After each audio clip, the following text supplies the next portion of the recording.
వాళ్ళు కర్రలు పట్టుకొని ఉన్నారు. అంటే మాకు ఆ పని చేయడం పెద్ద విషయం కాదు, కానీ ప్రాబ్లం ఏంటంటే ఇక్కడ వాళ్లకు అడుగడుగున ఆ పనికి పోలీసులే సహకరిస్తున్నారు. ఎక్కడన్నా ఇంకా కర్రలు తక్కువైతే పోలీసులు లాఠీలు సైతం ఇచ్చే పరిస్థితుల్లో పోలీసులు ఉన్నారు. అంత అధ్వానంగా the worst policing ever seen in the history of Andhra Pradesh. The worst policing ever seen in the history of Andhra Pradesh. Chandrababu Naidu గారు, you are a biggest failure. ఇంత అప్రజాస్వామికంగా నువ్వు ఎన్నికలు జరుపుతా ఉన్నావు. దీని బదులు ఎన్నికలు రద్దు చేసి కొత్త చట్టం ఫామ్ చేసుకుని అన్ని నువ్వు నామినేషన్ బేసిస్ లో చేసుకోవడం మంచిది. ఎటువంటి నోటీస్ లేదు, కారణం లేదు, పొద్దున్నే ఇంటి దగ్గరకు వచ్చి ఈడ్చుకొని పోతా ఉన్నారు. నో రీజన్స్, నో నోటీస్, పొద్దున్నే ఇంటి దగ్గరకు వచ్చి ఈడ్చుకొని పోతా ఉన్నారు. నేను 10 రోజులుగా వీళ్ళని మంగపోతున్నా, సజావుగా జరపండి, సజావుగా జరపండి, నేను అన్ని రకాలుగా సహకరిస్తా అని. సజావుగా జరిపే వాళ్ళనేమో ఈడ్చుకొని పోతా ఉన్నారు. Law and order problem create చేసే వాళ్ళు, బూతుల దగ్గర ఉన్న గలాటలు చేసే వాళ్ళని మాత్రం బూతుల దగ్గర పెట్టినారు.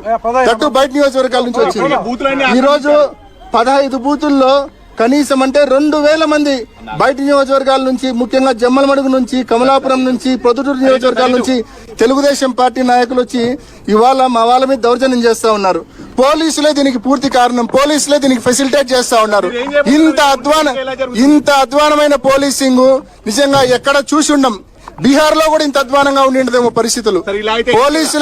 పోలీసులే అధికార పార్టీకి గూండాలుగా వ్యవహరిస్తా ఉన్నారు.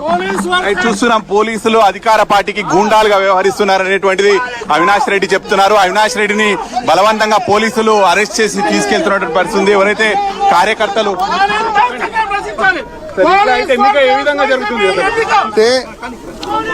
నాలాంటి వచ్చి ఇంట్లోకి వచ్చి పోలీసులు ఈడ్చుకొని పోతా ఉన్నారంటే, ఇంకా గ్రామాల్లో సామాన్యమైన ఏజెంట్లు, జనరల్ ఏజెంట్లు, కార్యకర్తలు, నాయకులు వాళ్ళ పరిస్థితి ఏందనేది నిజంగా ఆలోచిస్తుంటేనే అర్థం కావడంలా.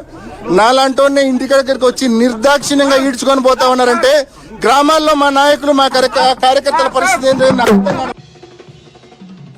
అలాంటి వచ్చి ఇంట్లోకి వచ్చి పోలీసులు ఈడ్చుకొని పోతా ఉన్నారంటే, ఇంకా గ్రామాల్లో సామాన్యమైన ఏజెంట్లు, జనరల్ ఏజెంట్లు, కార్యకర్తలు, నాయకులు వాళ్ళ పరిస్థితి ఏందనేది నిజంగా ఆలోచిస్తుంటేనే అర్థం కావడంలా.